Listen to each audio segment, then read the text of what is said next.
World almighty authority बाबा world authority का राज्य स्थापन करते हैं, है ना। बाबा वर्ल्ड ऑलमाइटी अथॉरिटी है ना, क्योंकि सर्व आत्माओं के पिता हैं, सर्वशक्तिवान हैं। तो बाबा वर्ल्ड अथॉरिटी का राज्य स्थापन करते हैं। बाबा कहते श्री लक्ष्मी नारायण पूरे विश्व पर राज्य करेंगे और उस राज्य में कोई लड़ाई झगड़ा नहीं होगा, है ना। ऐसी सुंदर दुनिया होगी। और बाबा कहते कि इस समय देखो जो श्री लक्ष्मी नारायण का पद है या सत्युग की राजाई है, वो तो प्रारब्ध है ना। बाबा ने आज कहा ना, उस समय पर कुछ ऐसा कर्म नहीं होता जिससे कोई टाइटल मिले। बाबा कहते हैं आज की दुनिया में कोई कुछ श्रेष्ठ कर्म करते हैं, कोई हिम्मत दिखाते हैं, कोई बहादुरी का कार्य करते हैं, तो उनको कोई टाइटल मिल जाता है, कोई लक़ब मिल जाता है। अब बाबा कहते जब सत्युग आ जाएगा फिर वो ऐसा कोई कार्य नहीं करेंगे जिस कारण से उनको कोई विश्व महाराजन विश्व महारानी का टाइटल मिलेगा। वो सारे कर्तव्य कब हो रहे हैं? इस समय, है ना। शिव बाबा हमें सिखाते हैं और शिव बाबा हमें सबसे पहली चीज़ क्या सिखाते, किस आधार से वर्ल्ड अथॉरिटी का राज्य स्थापन होता। तो बाबा कहते सबसे पहले तो बाबा हमें विश्व सेवा सिखाते, है ना। कभी विश्व सेवा सोची थी ना? मुझे याद है अभी पीछे एक भाई को कोर्स करा रही थी, तो उसको मैंने कहा हम विश्व कल्याण करें, तो वो ना थोड़ा 3 बार विश्व कल्याण कहा ना, तो थोड़ा अनकंफर्टेबल सा लग रहा था। तो मैंने उसको कहा कि क्यों आपको विश्व कल्याण की बात सुनने से आप खुश नहीं हो रहे हैं? तो मुझे कहता मेरा तो अपना ही थोड़ा ठीक हो जाए ना दीदी, वही ठीक है। मेरे को विश्व कल्याण वगैरह अभी ना बुद्धि में आता नहीं है कि मैं कोई विश्व कल्याण करूं। तो मैंने कहा हमें भी नहीं आता था, पर बाबा ने सिखाया। तो ऐसे धीरे धीरे बाबा जो सिखाता है ना, तो बुद्धि की झोली खोल के सीख लेना चाहिए, है ना। तो बाबा देखो हमें विश्व कल्याणकारी बनाते हैं। पहले तो हम इतने हद में रहते थे, स्वार्थ में रहते थे कि बस मैं और मेरा, इसके बाहर हमारी बुद्धि ही नहीं जाती थी। पर हम अब हमारी बुद्धि कैसी हुई? बेहद की बुद्धि। और सोचो कि जब बेहद की बुद्धि बनती, बेहद की दृष्टि बनती, बेहद में संकल्प जाते, बेहद की वृत्ति होती हमारी, तो एक एक संकल्प से विश्व कल्याण हो जाता है ना। एक मैं सोचूं कि मैं शांत रहूं, मेरा परिवार ठीक रहे। दूसरा होता है सर्व का कल्याण हो, है ना। तो एक ही संकल्प लगता है, लेकिन बेहद की बुद्धि, बेहद की वृत्ति, ये जो वृत्ति है, ये वृत्ति बाबा हमारी बेहद की बना देते हैं। बाबा जैसे हमारी जो रेंज है ना वृत्ति की, वो बहुत ब्रॉड कर देते हैं। हम जान पाते हैं कि हम सब एक ही पिता की संतान, एक विश्व परिवार हैं, सर्व आत्माएं हैं, आत्मा भाई भाई हैं। हर आत्मा के प्रति शुभ भावना, शुभ कामना या कल्याण की भावना जागृत होती है। और बाबा कहते हैं इसके बाद ये जो फिर प्रैक्टिकल, जैसे वृत्ति भी हमारी बेहद की बनती, और फिर प्रैक्टिकल में कर्म भी। देखो एक शिव बाबा ही है जो वर्ल्ड यूनिवर्सिटी बनाता और विश्व कल्याण के लिए कर्म करते, है ना। दुनिया में कोई भी विश्व कल्याण नहीं कर सकते, दुनिया में कोई भी सर्व आत्माओं के कल्याण के लिए कोई योजना नहीं बनाते। हर एक हद में रहते, अपना देश, अपना प्रांत, अपना कुछ, है ना। लेकिन बाबा है जो सर्व आत्माओं की उन्नति के लिए हमें सिखाते। मैं आपको एक अपना अनुभव इसमें सुनाती हूँ कि एक बार क्या हुआ कि एक Indian institute of public administration है यहाँ दिल्ली में ना, तो उन्होंने उनकी एक हमारी प्रोफेसर हैं, वो बहुत अच्छी हैं, तो संपर्क में रहती हैं। तो उन्होंने मुझे एक बार फ़ोन किया, 3 दिन पहले फ़ोन किया और मुझे बोला कि एक सेशन है शिल्पावन, यहाँ करा देना। तो मैंने कहा ठीक है। तो वो बोली कि यहाँ टूनीशिया एक छोटा सा देश है, वहाँ से एक ग्रुप आया हुआ है और लगभग 20 डीजी लेवल डेलीगेट्स हैं।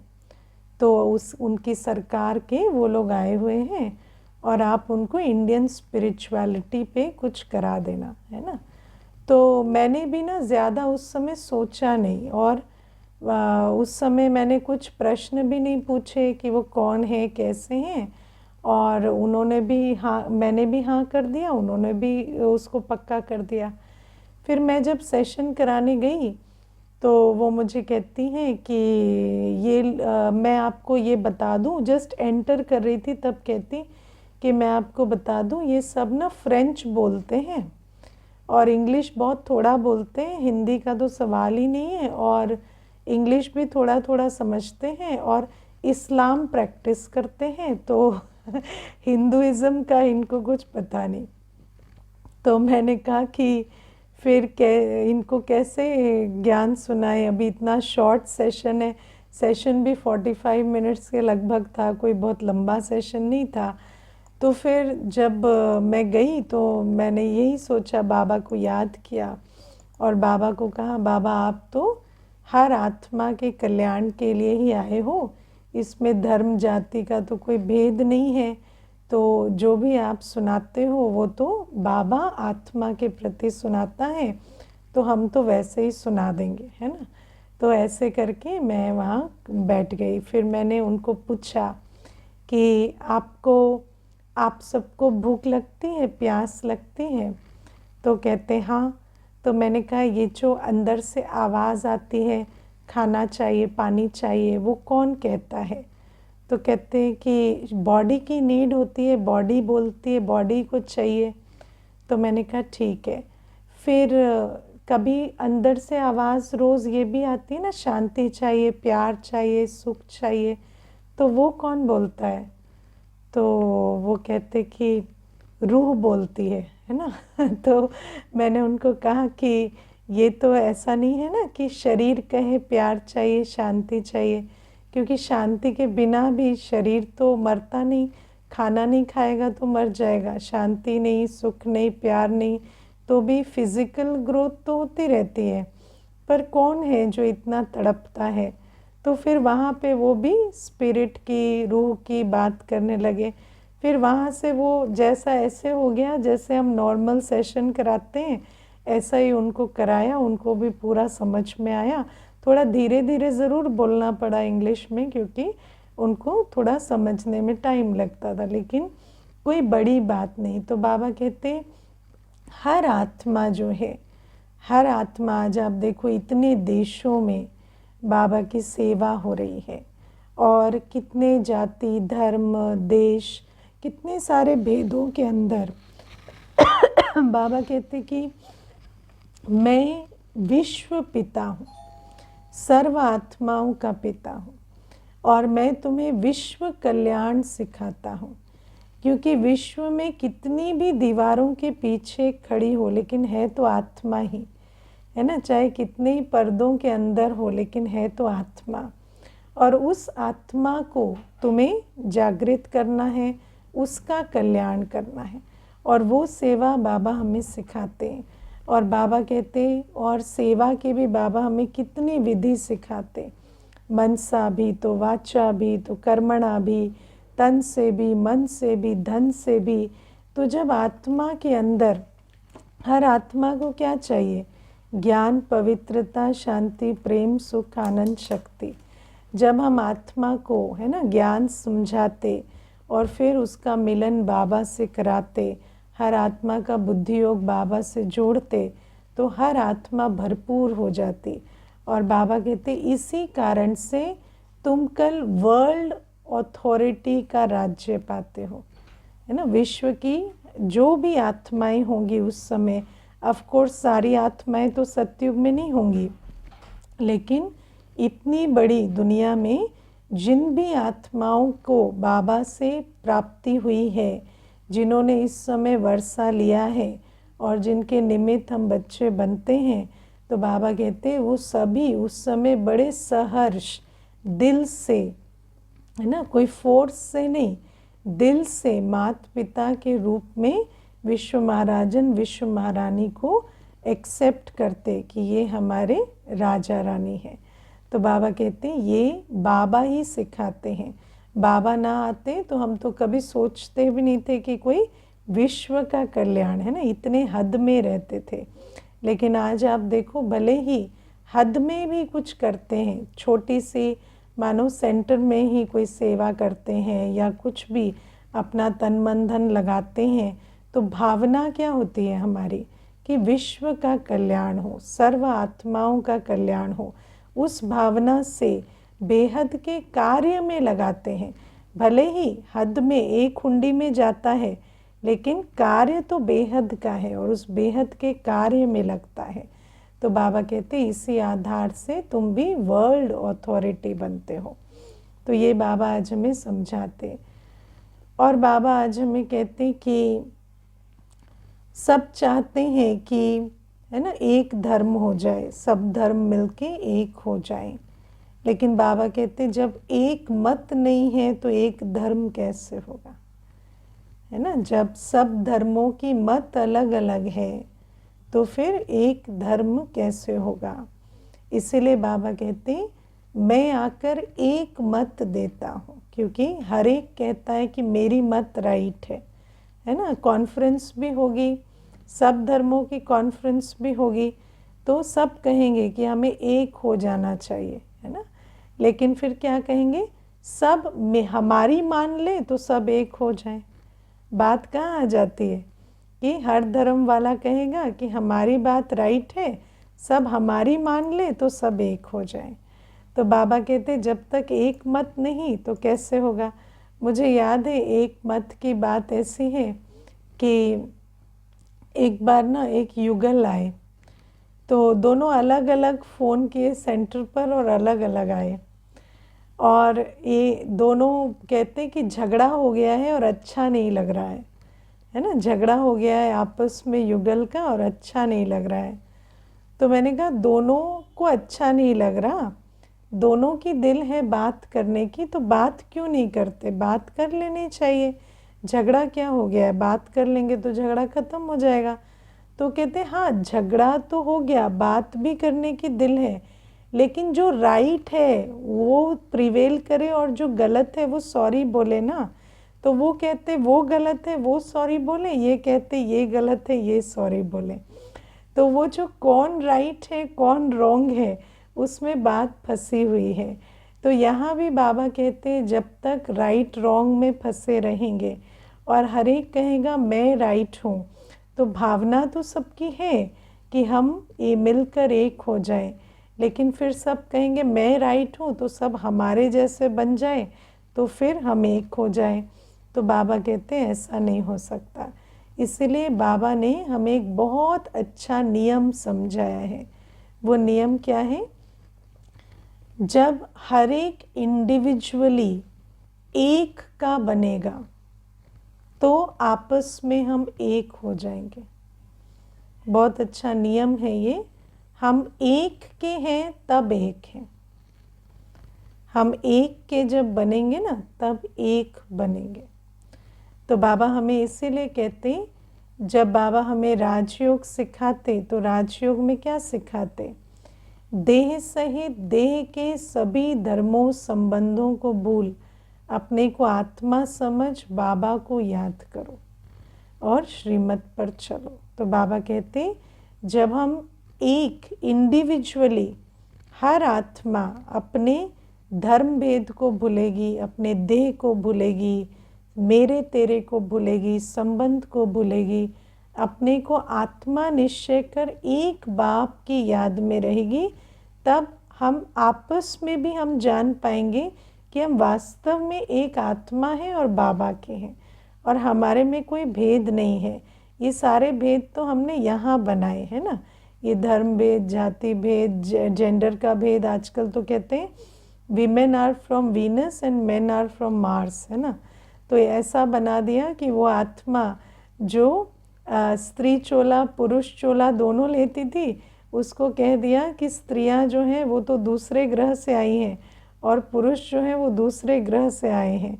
लेकिन बाबा कहते हैं ये जो सारे भेद भूल, जब तुम एक एक अपने को आत्मा निश्चय कर बाबा को याद करते हो और आत्मिक स्थिति में स्थित होते हो ना, तो आपको हर एक के साथ जैसे एक कनेक्शन फील होगा आत्मा भाई का, और तभी हम ये एक धर्म में आ सकते हैं।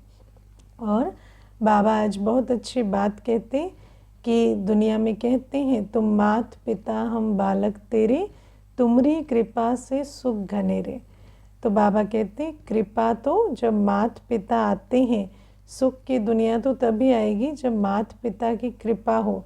लेकिन बाबा कहते कृपा करने वाला भी चाहिए और कृपा लेने वाला भी चाहिए, है ना। जैसे दुनिया में कहते हैं ना कि भगवान हम पर कृपा करो, तो आज बाबा अंडरलाइन कराते हैं कि कृपा करने वाला भी चाहिए और कृपा लेने वाला भी चाहिए।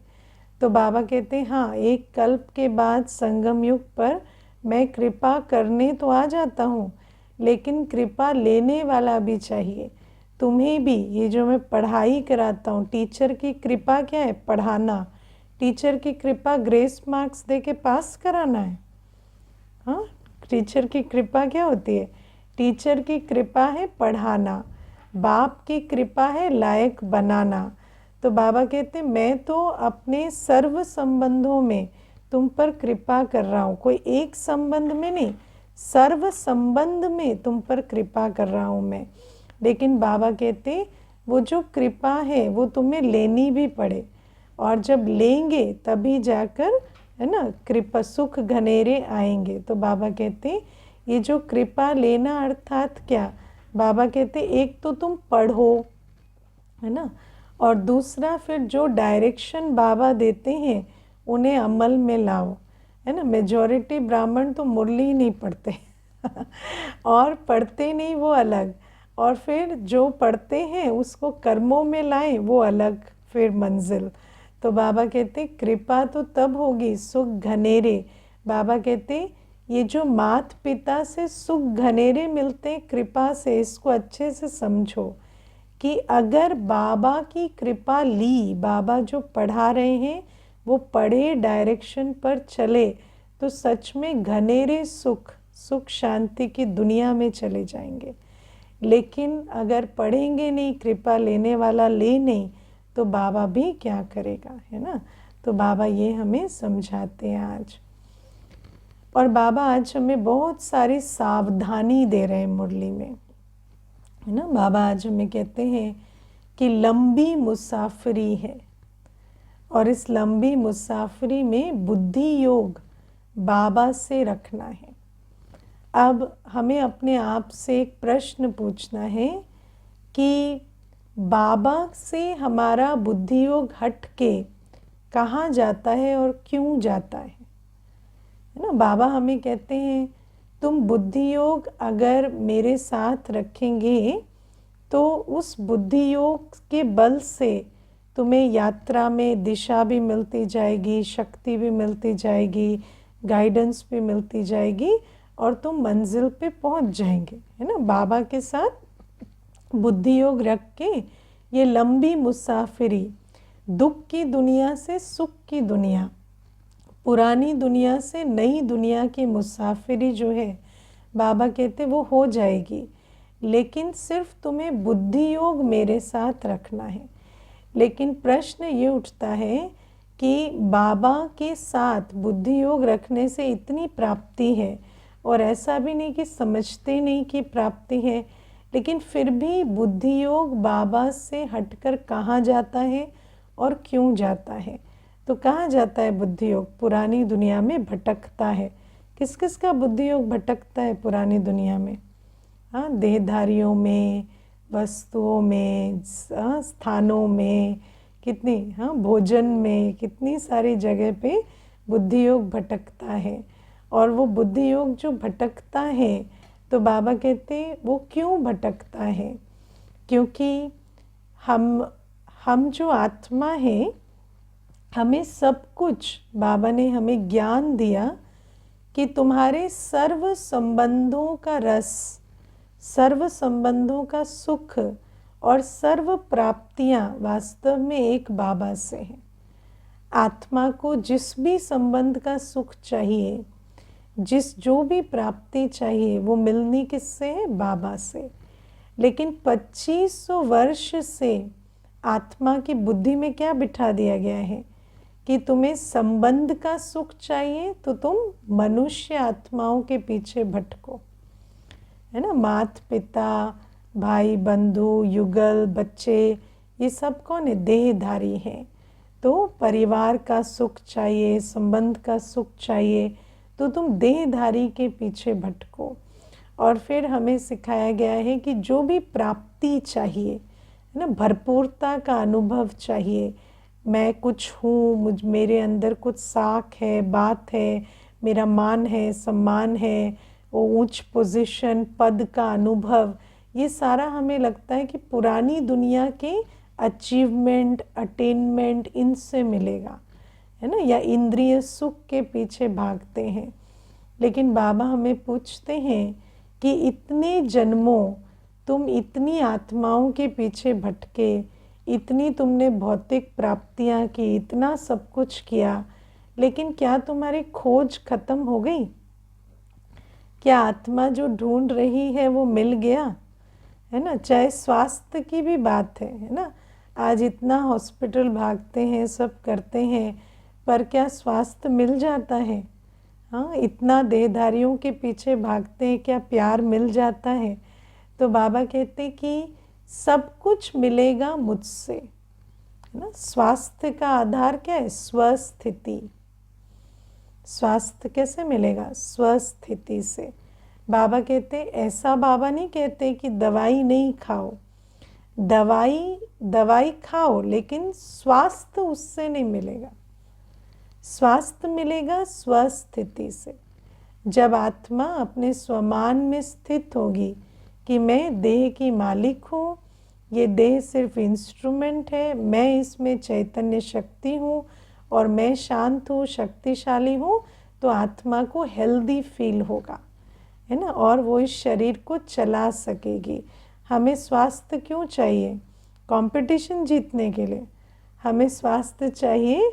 हम हेल्दी एंड फिट का कंपटीशन जीतने के लिए स्वास्थ्य नहीं चाहिए। हमें शारीरिक स्वास्थ्य भी चाहिए कि हम संगम युगी ब्राह्मण जीवन का कर्तव्य कर सके। और उतना स्वास्थ्य बाबा कहते तुम्हें स्वस्थिति से मिलेगा। विल पावर से, तुम्हें योग बल से, विल पावर से, आत्मिक स्थिति से इस शरीर को चलाना है और इस संगम युग को पार करना है। तो बाबा कहते तुम्हें जो भी चाहिए वो मुझसे मिलेगा। हाँ, निमित्त मात्र तुम शरीर को दवाई खिलानी पड़ेगी, क्योंकि जो भी बात है उसके लिए दवाई खिलाएंगे, लेकिन जो हमारे को जो शरीर को चलाने के लिए शक्ति चाहिए वो हमें बाबा से मिलेगी। बाबा कहते संबंधों को छोड़ने की बात नहीं है, हर एक के बीच रहो, लेकिन तुम जो सोचते हो ना कि मनुष्य आत्मा से तुम्हें प्यार मिलेगा, रिकग्निशन मिलेगी, एप्रिसिएशन मिलेगा, ऐसा कुछ भी नहीं मिलेगा। तो बाबा कहते सबके बीच रहते संबंध का सुख तुम मुझसे लो, है ना। देखो बाबा हमें कहते हैं तुम्हारे सर्व संबंध मुझसे हैं। अब जैसे पिता है ना, तो दुनिया में पिता माना पालना देने वाला, पिता माना लायक बनाने वाला, पिता माना वर्षा देने वाला, है ना। आज तो किसी पिता के पास पालना देने की शक्ति नहीं, सब स्वयं दुखी पतित हैं, बच्चों को भी दुखी और पतित ही बनाते हैं। पिता भी पैसे के पीछे भाग रहा है, बच्चे को भी पैसे के पीछे भागना ही सिखाता है, और कुछ उससे ज़्यादा उनको नहीं आता। वो खुद भी सुखी और शांत नहीं रहते, तो बच्चों को भी वही सिखाते हैं। तो बाबा कहते हैं तुम्हें वर्षे के रूप में है ना, और वर्षे के रूप में भी वही दे जाते हैं, फिर आप भी वही अपने बच्चों को पास ऑन करते हैं। तो बाबा कहते हैं ये जो मैं पिता हूँ, परम पिता, मैं तुम्हें शक्ति देता, मैं तुम्हें ज्ञान योग के बल से शक्तिशाली बनाता हूँ, और वर्षा भी 21 जन्मों का मैं देता हूँ। तो परम पिता से बुद्धि योग रखेंगे कि लौकिक पिता से रखेंगे? किससे रखना है?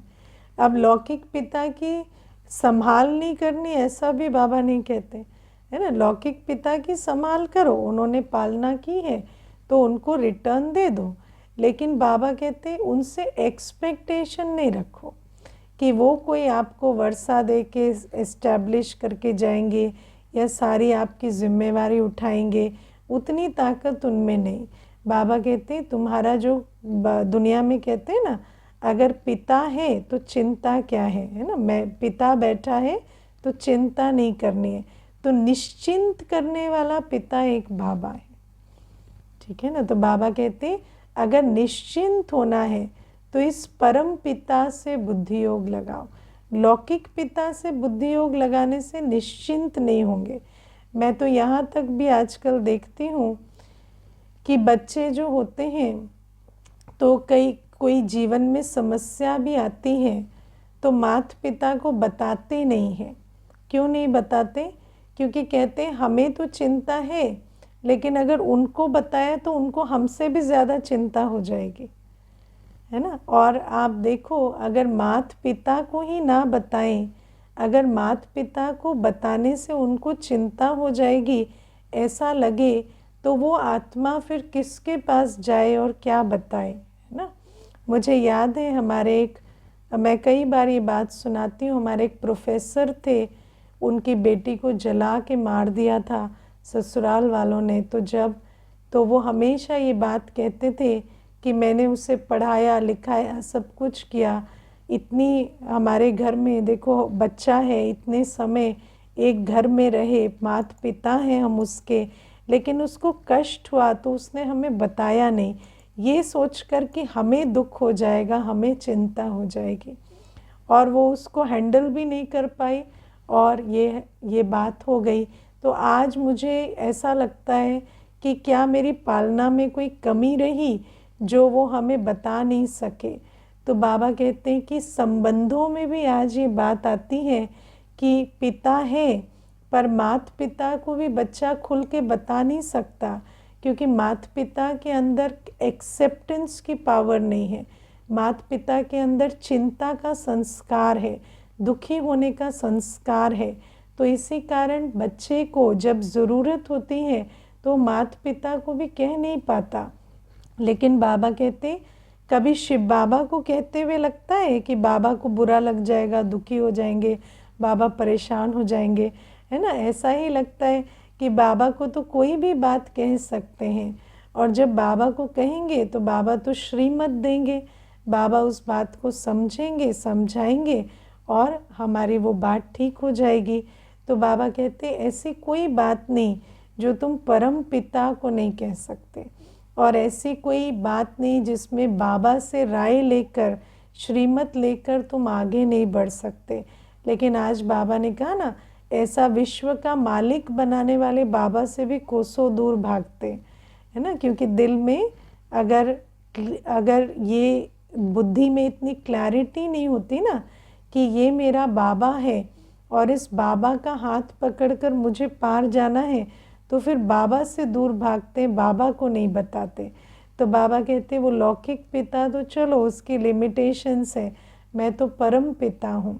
बाबा कहते परम शिक्षक हूँ मैं, तुम्हें जो भी प्रश्न पूछने हैं, जितने बड़े से बड़ा पद दिलाने वाला, सत्युग की राजाई दिलाने वाला मैं परम शिक्षक हूँ। लेकिन क्या हमारा बुद्धि योग परम शिक्षक के पास जाता है? जब हमें कोई क्वेश्चन होता है, कोई दिल में उलझन होती है, तो बाबा के पास जाते हैं या दुनिया में सल्यूशन ढूंढते हैं, है ना। तो बाबा कहते हैं मैं सिर्फ शिक्षा देने वाला नहीं हूँ, मैं तो बुद्धि का ताला भी खोलने वाला हूँ। मैं तो ऐसा बना देता, तुम्हें सिर्फ मैं अच्छा स्टूडेंट नहीं बनाता, मैं तो तुम्हें ऐसा बना देता कि तुम सारे निर्णय ले सको, परख सको, तुम्हारी बुद्धि में भी इतनी ताकत भरता। लेकिन बाबा कहते हैं तुम्हारा योग फिर भी पुरानी दुनिया में भटकता है। सतगुरु के होते हुए, स्वयं भृगु ऋषि के होते हुए, भाग्य विधाता के होते हुए भी बच्चे एस्ट्रोलॉजी में, इसमें उसमें भी कई बार भटकते हैं, अनेक गुरुओं में भी भटकते हैं। तो बाबा कहते, और वो सब क्या है, बाबा कहते कि रास्ता बहुत सीधा सीधा है, तुम श्रीमत का हाथ पकड़ो और कहाँ पहुँच जाओ, ऐसी दुनिया में जहाँ संपूर्ण सुख शांति है और कोई मनोकामना ऐसी नहीं होगी जहाँ जो पूर्ण नहीं होगी सतयुग में। लेकिन बाबा कहते बच्चे पूरा बुद्धि योग जोड़ते नहीं और श्रीमत का हाथ पकड़ते नहीं और फिर इधर उधर भटकते हैं, देहधारियों में भटकते हैं, है ना। प्यार के लिए प्यार के सागर के पास नहीं आते। जो मनुष्य खाली है ना, लो बैटरी, उसके पीछे पड़े रहते हैं, है ना। प्यार तो इसी से लेके छोड़ेंगे, उसके पास है ही नहीं तो कहाँ से लेंगे, है ना। तो मनुष्य क्या कर रहा है, मनुष्य के पीछे पड़ा हुआ है कि तुम मुझे प्यार क्यों नहीं करते।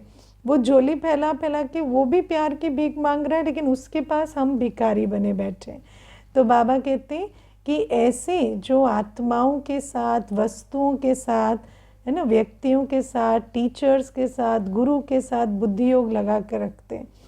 और बाबा कहते हैं वहाँ क्या है, निराशा है, क्योंकि किसी में ताकत नहीं आज हमें कुछ देने की। आत्मा को जो भी चाहिए वो बाबा से मिलेगा। तो क्या करते, माया के चक्कर में पड़ते। माया हमें क्या संकल्प देती है, आज 18 साल हो गए, इन्होंने कुछ दिया नहीं, लेकिन थोड़ी सी और इनके साथ कोशिश करेंगे या और थोड़ा तंग करेंगे तो शायद कल से वो सारा प्यार, सारा सम्मान इन्हीं से मिल जाएगा, है ना। तो माया ऐसे हमें संकल्प देती है। और माया आजकल क्या कहती है, मुझे एक बहन कहती थी मेरे हस्बैंड बात नहीं सुनते, तो मैं काउंसलर के पास लेकर गई तो मुझे पता चला उसका तो खुद का डिवोर्स हो गया है। तो तो मैंने कहा, और आप उनके पास लेकर गए थे कि वो समझा नहीं देंगे तो ये आपकी बात मानेंगे। वो आपस में बात मान चुके होते तो अभी तक वो सेटल होते। तो हम आज क्या करते हैं, मनुष्य के पास भी, है ना, मानो कोई आपस में भी कोई बात नहीं बनती तो ऐसे मनुष्य के पास जाते हैं जो मनुष्य अपनी जीवन भी हैंडल नहीं कर पा रहा है। तो बाबा हमें कहते हैं कि ये सारी माया की भटकन है। बाबा हमें रोज़ मुरली में बताते हैं, मैं ही तुम्हारा सर्व संबंधी हूँ, मैं ही तुम्हें सर्व प्राप्तियाँ कराने वाला हूँ, तुम आत्मा हो, मैं तुम्हारा बाबा हूँ, इसके अलावा और कोई तुम्हारा नहीं है। लेकिन फिर भी हम क्या करते हैं, थोड़ी बहुत कोशिश करते रहते हैं और भटकते रहते हैं और फिर वहाँ जाते हैं, एक्सपेक्टेशन जोड़ते हैं, मेहनत करते हैं, फिर धोखा खाते हैं, फिर दुखी होते हैं, फिर आते हैं, है ना। मुझे एक बार एक माता बोली कि मेरा बेटा पढ़ने गया है दीदी, तो उसका बर्थडे है, तो मैं उसे सरप्राइज़ दूंगी, तो मैं अभी 5 दिन क्लास नहीं करूँगी, है ना। तो मैं अभी जाऊंगी और उसको सरप्राइज़ दूंगी और मैं मिलने जाऊंगी। तो मैंने कहा ठीक है, तो वो चली गई। अब तीसरे दिन माता का फ़ोन आया और मुझे कहती है कि दीदी वैसे मैं आपको एक बात बताऊं, बाबा जो कहता है ना, बाबा ही संसार है, ये बात 100% सत्य है। तो मैंने कहा वो तो सत्य है, लेकिन आपको ट्रिप के बीच में कैसे याद आई वो बताओ तो मुझे कहती कि मैं तो गई बेटे को सरप्राइज़ देने, और बेटा जो है उसका अपना प्लान बना हुआ था क्योंकि उसका बर्थडे था। तो उसने तो, मैंने जो केक लेके गई थी, गिफ्ट लेके गई थी, वो रख लिया और उसने मुझे ये भी नहीं पूछा कि आप रात को रहोगे कहाँ।